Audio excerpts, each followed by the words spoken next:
is the day to take the car to get an alignment done and get the 285s put on the rear.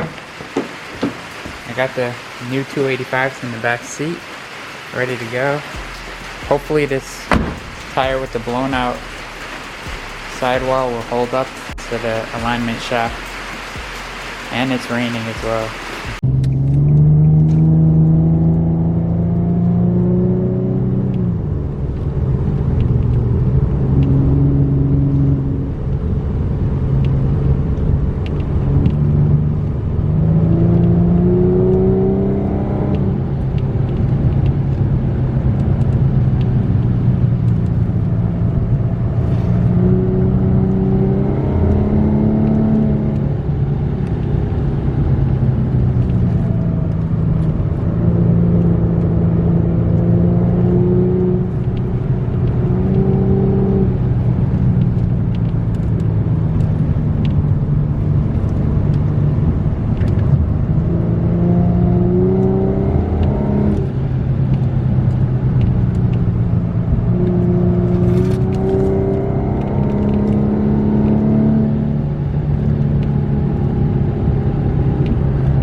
The 285s are under now, and this is the wheel gap.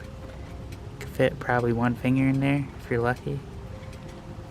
So it's sitting a lot lower. The adjustment is all maxed out, so you can't go bigger unless you get a camber kit. And these are the 245s up front, same I had before. Same setup as before. And 285s are sitting really good. There's no rubbing or anything. And the car handles way better than before. It's sitting good right now without a camber kit. I gotta clean up these tires and put some tire shine on them.